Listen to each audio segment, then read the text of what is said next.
I'm lit. Can you drive? Pool party at Jesse's. Can you drive? Will you drive? I'm a little toasty.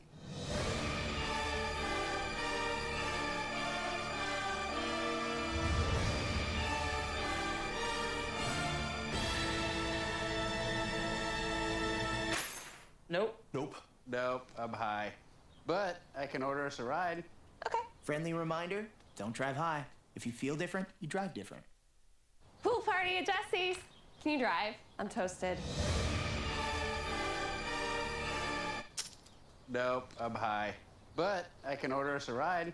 Okay. Friendly reminder, don't drive high. If you feel different, you drive different. Or that the projections would be blood next Thursday? I can't do Thursday, but I can do Friday. Disasters don't plan ahead. You can. Talk to your loved ones about how you're going to be ready in an emergency.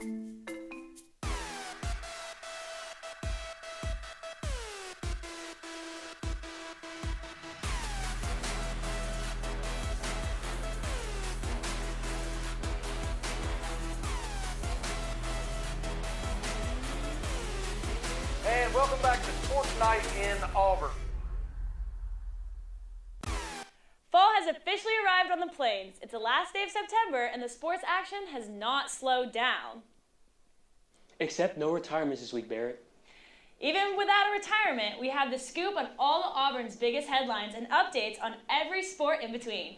Rust is getting knocked off with the inter-squad scrimmages. At the end of the half hour, you will hear from a key transfer from our women's softball. Welcome back to Sports Night in Auburn. I'm Barrett Brown. And I'm John Prowl. But now we'll know, with no set into retirements, for those you still confused about what Bruce Pearl's new position means, we have some answers.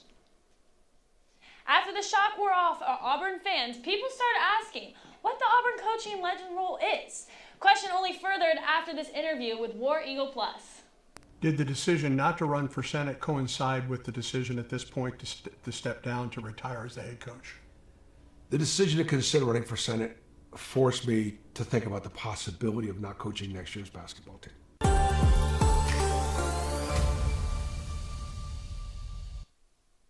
Auburn's Deputy Athletics Director for External Affairs explained to Eagle Eye that he will still be highly involved in the Auburn community. Though he mentioned possibly running for U.S. Senate, that's actually not true. He'll be an ambassador for Auburn, speaking at events and doing fundraisers for the community. His official title is Special Assistant to Athletic Director, so we're not just saying goodbye to Bruce just yet. On the other hand, Stephen Pearl is getting right to work with the basketball team. This past Wednesday, we were able to see what Stephen Pearl brings to the table at his first press conference as the new men's head basketball coach. Expectations are the buzzword of the year for the Tigers, and here is his thoughts. We got to be comfortable in these expectations because they are what they are. The expectation is to win championships. The expectation is to graduate our players. The expectation is to help get our guys to the next level, and that's what we're going to do. And that's what our commitment is to these young men. That's what our commitment is, to this university. And that's what our commitment is to this fan base. So we're not shying away from what it is. We got. In the rest of this interview, Stephen talked about how he's going to be better the team in different ways. We know he's defensively minded, but he talked about how the offense will elevate as well. It seems Stephen is going to take good care of the team and try to create his own legacy. Moving on to football, the Auburn family lost a legend this past week, Rudy Johnson. Johnson was named the 2000 SEC Player of the Year in a single season with the Tiger. He rushed for an incredible 1,567 yards on 324 carries. He also added 70 receiving yards and scored 13 total touchdowns. Rudy Johnson was truly one of the best to wear the orange and blue, and his legend will be remembered. He will be deeply missed. Looking at the current action from the Tigers, it was another disappointing week for Auburn football Tigers, as they fell to number 9 Texas A&M with a score of 16-10. Coach Hugh Freeze admitted that the offense performance was unacceptable, though he praised the defense for playing well enough to potentially win the game. At this level, the Tigers are going to have to find a stronger balance on both sides of the ball if they look to stay in a contender. John, I know you have some thoughts on Jackson Arnold, but before we get to that, I do have to say that he is the only quarterback to go 5 straight games at any point in the season without a turnover since 1996.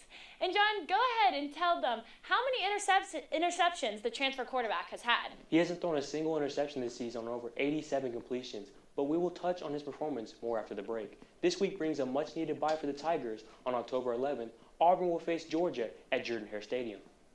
But before we get too far ahead for ourselves, we will get a bye week check-in in the state of Auburn football with our own Eagle Eye insider, Micah Farmer. We return, John and Micah will have more information about the A&M game and what needs to be turned around for the Tigers. Don't go anywhere, we'll be right back. My mother was always very familiar with her neighborhood, but one day she stopped at the stop sign for much longer than usual, and she didn't know whether she should go forward or turn, and she wasn't even really sure where she was at. It was very unsettling for her.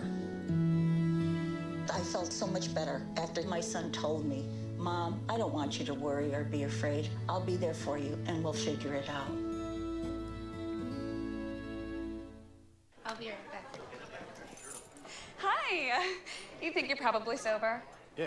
But you're thinking about taking the back roads home, just in case. If you're probably sober, then why would you do that?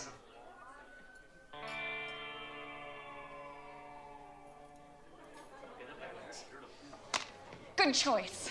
Probably okay isn't okay. If you see a warning sign, stop and call a cab, a car, or a friend. That's a full glass of wine. I'll be chatting you later. Bye-bye.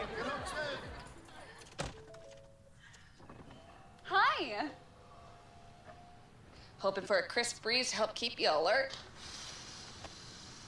Oh, he took a sip of water too. That'll probably help. You were probably gonna turn down the radio too, so you could focus, right?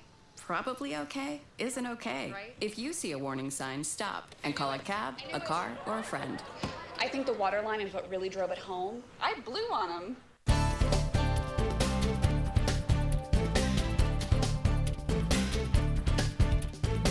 Micah Farmer joins me in the studio now to talk about the rematch between the Aggies and the Tigers after Auburn fans got to storm the field in their last meeting. There was no storming of the field this time. Micah was firsthand to witness as he made the trip to College Station. Micah, what did you see from the Auburn against the Aggies? Well, John, we'll start with the good news. I saw the defense, and the defense played extremely well against Texas A&M. I know they gave up a lot of yards, but they did well limiting A&M to field goal tries. Randy Bond missed a couple of them. I think you will definitely take that against an A&M team that was up in South Bend lighting the field on fire versus Notre Dame. And then the defense also did a good job. There were a couple A&M plays that were in the end zone, were touchdowns, got called back due to penalties. And a lot of the time, that goes to credit on you as the defense for making the offense have to adjust and cause those penalties to stop you. Xavier Atkins had the huge interception as well, returned it to the 2. That sparked the only Auburn scoring drive of the game that went 2 yards to get into the end zone. And with that said, I think we have to talk about the offense now, John. It was not pretty out there. There was 1 yard of offense for Auburn in the fourth quarter. I don't know how much you know about football, John. That's not very good. The only time Auburn managed to get into the end zone was a drive starting at the A&M 2. They were basically handed the ball on the doorstep. After a week where Hugh Freeze said he wanted to try to run the ball more after Oklahoma, we gave the ball to the running backs 8 times. And Damari Alston got 2 of those. Jeremiah Cobb got 6 of them. You don't want to be doing that, especially versus the A&M pass rush that was so good off the edge. Jackson Arnold was struggling. I know y'all mentioned he hasn't thrown any interceptions this year. He's tried his best, believe me. There have been a couple that have hit defenders in the hands. I remember one against Oklahoma that hit a guy in the neck, and he's still standing still in the pocket. He's not making things happen. You have to do something as the quarterback. If you're Jackson Arnold and you know your legs work that well, go take off or hit your open receivers. Eric Singleton was wide open multiple times down the field. Arnold didn't find him. Was sacked 5 times, and I think only a couple of those were on the offensive line. Some of it's on Jackson Arnold just not moving. You need to figure out what your identity is as an offense, and the identity is supposed to be running the ball with these running backs. That's how you gashed Baylor in week 1, and you've abandoned it the last 2 weeks, and guess what? You have a 2 in the loss column now, and I think you really need to take a look in the mirror and try to fix that, because it's not going to get any better unless you make adjustments at the top. You mentioned the offensive struggles from Saturday, and many of the Auburn faithful were left questioning why Auburn coach Hugh Freeze abandoned the running game after the performance. Here's Hugh Freeze's response to the criticism after the game. I honestly can't remember many RPOs you took that we didn't complete, truthfully. And so that means we probably need to be calling some more runs. But now it's time to look forward. Auburn has had a bye week to fix things before welcoming Georgia to the Plains. Mike, I have a couple questions for you on the bye week. What are some things you want Coach Freeze to address during the bye? Well, John, you see now, we normally have our key players graphic up here for the team that Auburn will be taking on. This week it's the bye. We're taking on ourselves. And so we have key Auburn personnel who I want to see be better this week, and it starts off with head coach Hugh Freeze. We saw the clip. He said we probably should have run the ball more. After Oklahoma, said we probably should have run the ball more. How about we do it then? You have two very solid running backs that you could easily hand the ball off to, and they averaged over 5 yards per carry almost. I believe it was actually 4.75, against A&M. But the running game has been really good when you actually give the running backs the ball. So reevaluate your offense, which he said he's going to try to do, but he said that after Oklahoma too. I hope that he's really taking it seriously this week and putting effort into that. I think if you go into Georgia and try to attack them actually with the running game and scheme some short throws for Jackson Arnold rather than trying to keep pushing the ball down the field when you've shown you can't do that, that's the way you turn this offense around. Now as for the players, who do you want to see pick up their play when Auburn retakes the field in 2 weeks? Well, first off, it's Xavier Chaplin, your left tackle. He was your prized portal addition outside of Jackson Arnold. You brought him in from Virginia Tech. Absolutely massive dude. The traits are there. He has the size. He has the arm length. He just hasn't been on it the last 2 weeks. Has committed a lot of penalties the last 2 weeks. Has struggled letting defensive ends get around him to the wide side. Something you really can't afford to do. I need him to just be more at home there. I don't think you can ask any offensive lineman to protect until the end of time. We've seen a bunch of sacks where Jackson Arnold stands there and gets sacked himself, but as the offensive line too, you got to give your guy at least a little bit of time and do it disciplined too. Quit committing those easy to fix penalties, so I'd love to see Chaplin clean that up a little bit. And then for Jackson Arnold, we see him here on the end of the graphic, just relax into football. You've seen what he can do. When he's in his zone, he is a good player. You saw that version of him against Baylor. Take off, use your legs. You can gash defenses doing that. And you've done it against other teams this year too. Quit trying to play like someone you're not. And I think that's, again, something the coaching staff needs to work with him on. Hey, you are good at being this version of a player with your legs, finding your open guys, finding soft spots. Do that. Don't try to do too much. Don't try to push the ball down the field into tight windows. That's not your game. Know what you're good at. Lean into what you're good at. And I think the Auburn offense will benefit. And finally, Micah, who's a player you would like to highlight as a bright spot during this hard week for Auburn fans? Well, it's got to be Xavier Atkins. The LSU transfer is leading the Tigers in tackles right now. He had a forced fumble against A&M, had the big interception at the end of the game.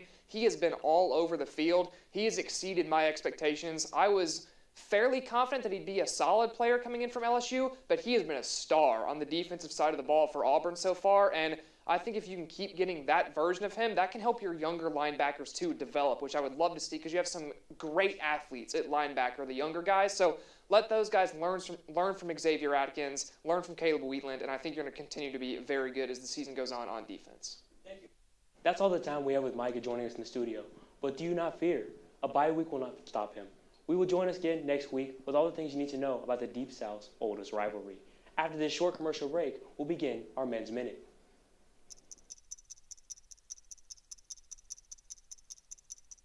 My parents weren't fluent in English, so in school, I had to be independent and take initiative. And that's how I handle every project I get.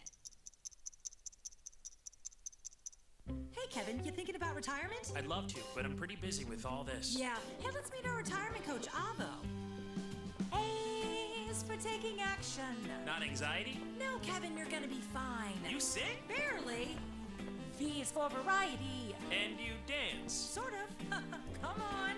O is for optimize your savings. Let Avo lead the way. Visit aceyourretirement.org today. Nice.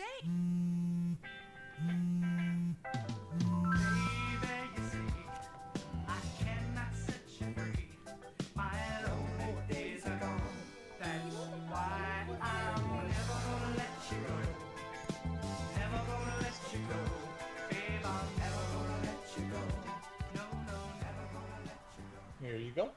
Thank you. Thank you.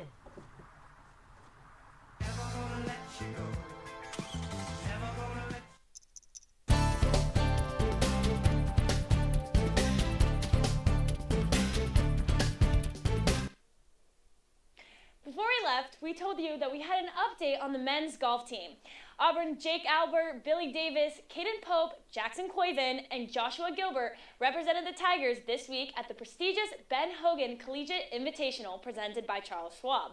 The tournament, held in Fort Worth, Texas, featured some of the nation's top golfers. Auburn's men's golf team is currently ranked #1 in the nation and #3 in the Ben Hogan Collegiate Invitational. After day one, a pair of juniors led the way for the Tigers. Jackson Coyven shot 2 over and Caden Pope shot 3 over. The Tigers were in 3rd place after the first round, shooting 3 under as a team. The second round proved to be more of a challenge after scoring 14 over. They dropped to a tie for 8th place. The team was not able to turn things around enough in the 3rd round today. They shot 5 over as a team, and no Auburn athlete ended the tournament shooting under.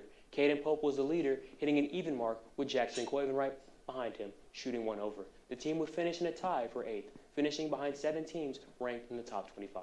Coming up for the team, they'll compete in the Williams Cup at Eagle Point Golf Club in Wilmington, North Carolina, but not until October 19th.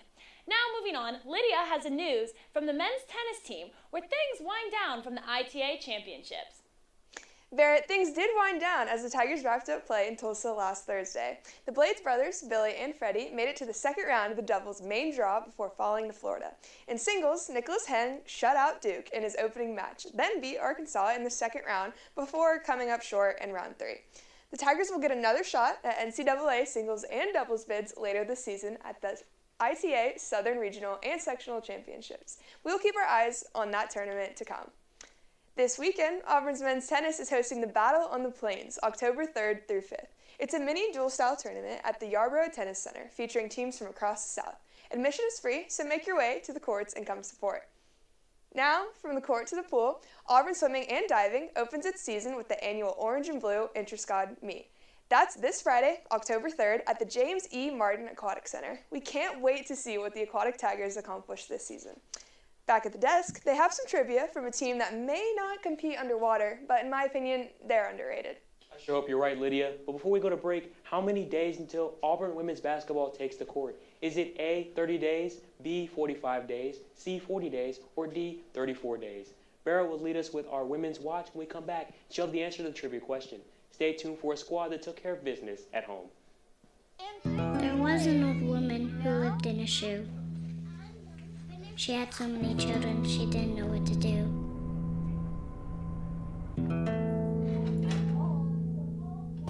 She gave them some broth without any bread and kissed them all soundly and put them to bed. Hunger is a story we can end. End it at feedingamerica.org.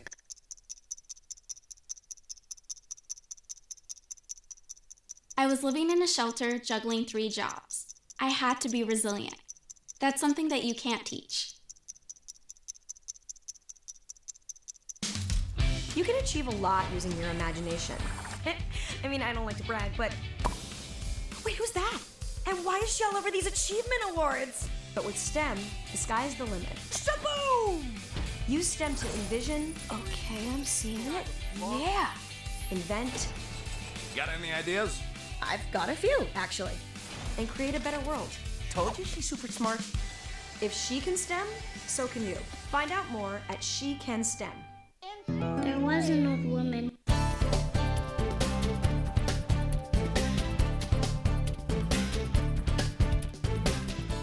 Welcome back. Before the break, John asked a trivia question. He said, how many days until Auburn women's basketball team hits the court? Is it A, 30 days, B, 45 days, C, 40 days, or D, 34 days? If you guessed the letter D, you'd be correct. If you haven't started your countdown yet, what are you doing? The Lady Tigers will play their first game against Charlotte at Charlotte. There's been a coaching change for the Auburn women's basketball. Larry Vickers has officially replaced Johnny Harris as the new head coach. Vickers came to the Plains after a successful run at Norfolk State, where he coached from 2016 to 2025.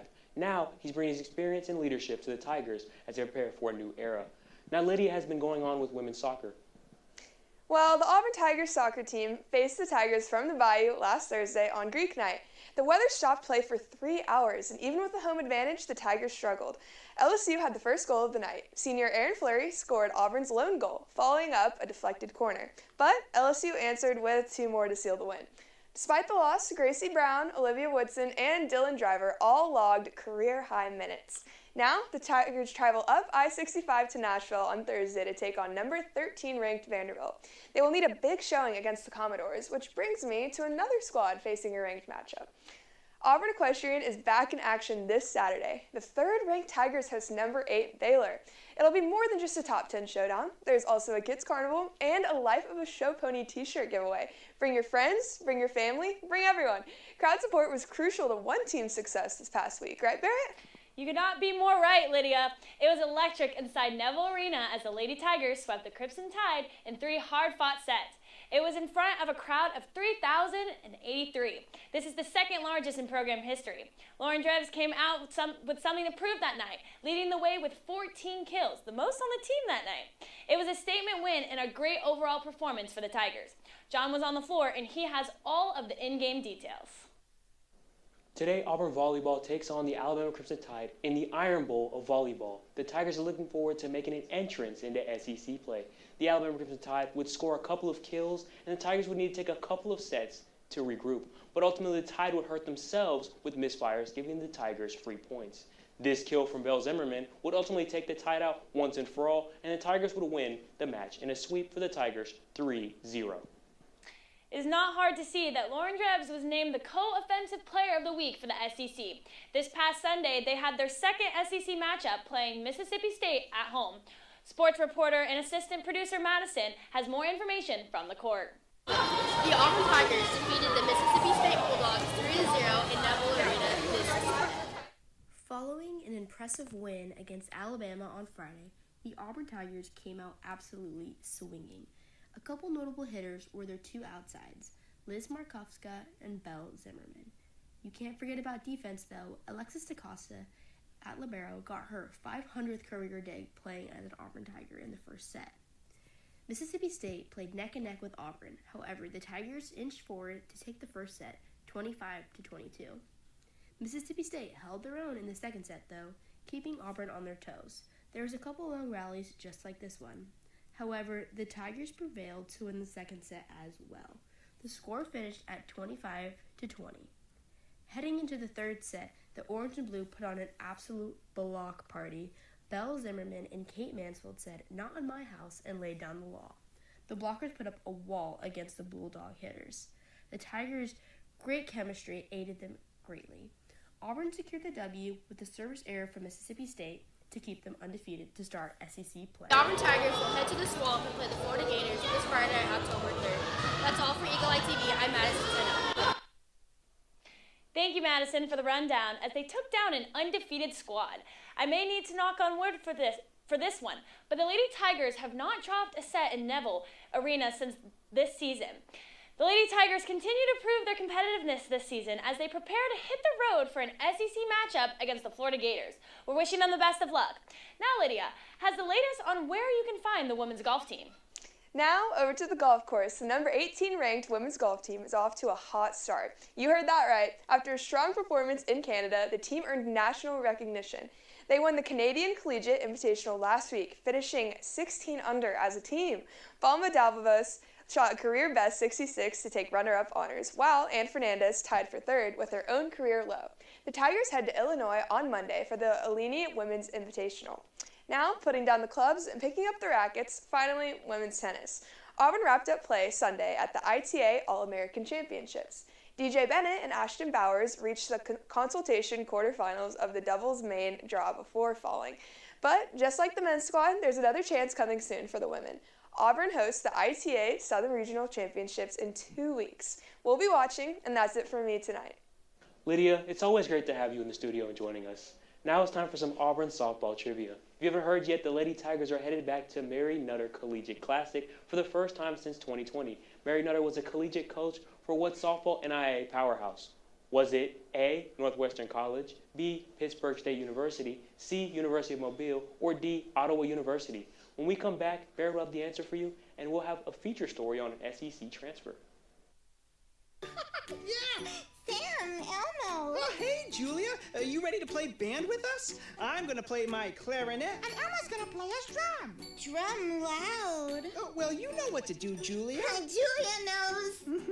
With Julia's autism, loud sounds can be too much. But she still loves to make music.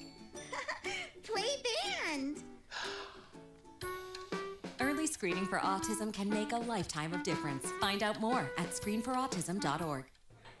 Put the keys down, Kevin. But I'm gonna drive home. There are several warning signs present that you shouldn't be driving. My text to emoji ratio has gotten a little out of hand. A little? Yep, I'm definitely gonna call a ride home. Yo, Scott. Hey. I'm heading out, man. You want to ride? No, I got my car, but I actually really need to go to the bathroom. You know what? I was just in there. The line is like 10 people long. You know, I think I'll just...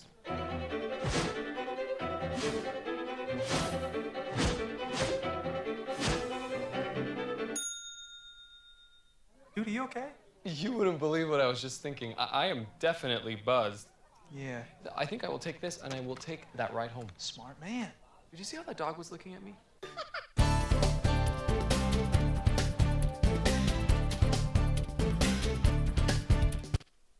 Before the break, John asked which softball NAIA powerhouse Mary Nutter was a collegiate coach for. Was it A, Northwestern University, B, Pittsburgh State University, C, University of Mobile, or D, Ottawa University?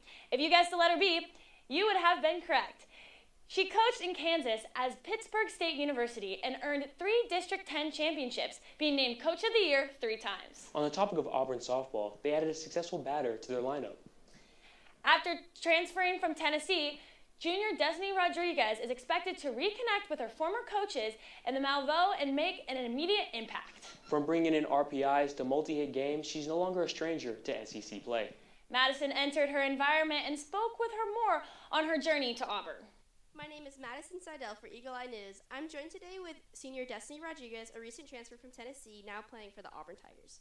Destiny, what helped you make the decision to come to Auburn, and what stood out about Auburn over other schools?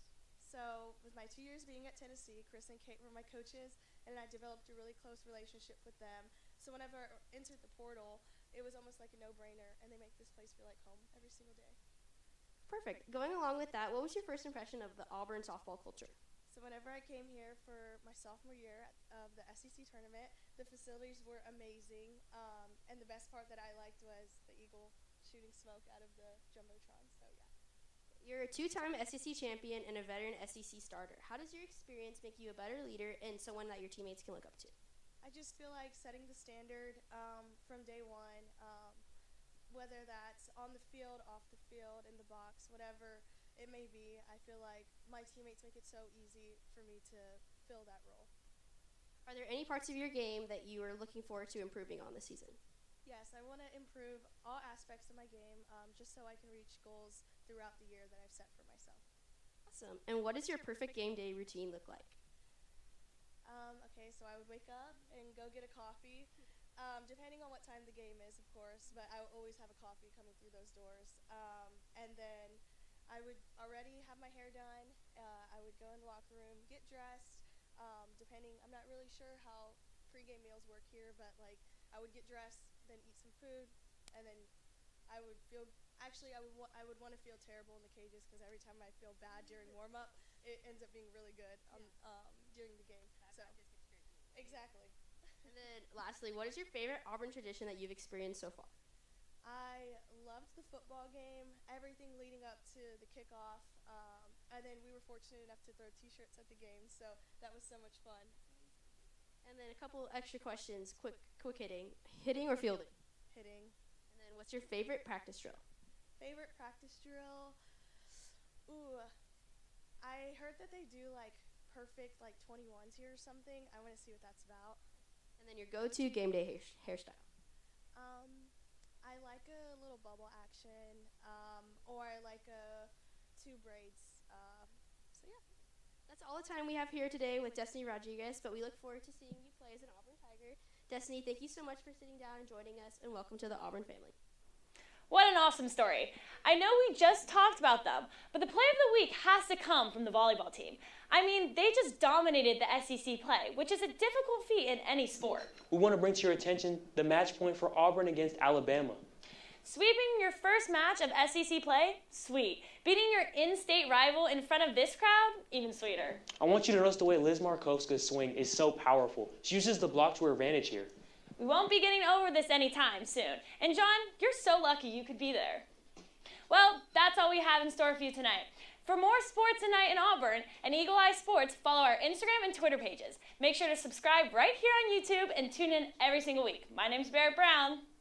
For the amazing group here in the Eagle Eye studio, Lydia, Barrett, and everyone behind the camera in the booth, our producer Sophia Weber, Madison Seidel, I'm John Prout, and this has been Sports Night at Auburn. Good night and... War Eagle! That's okay, I'm not here either.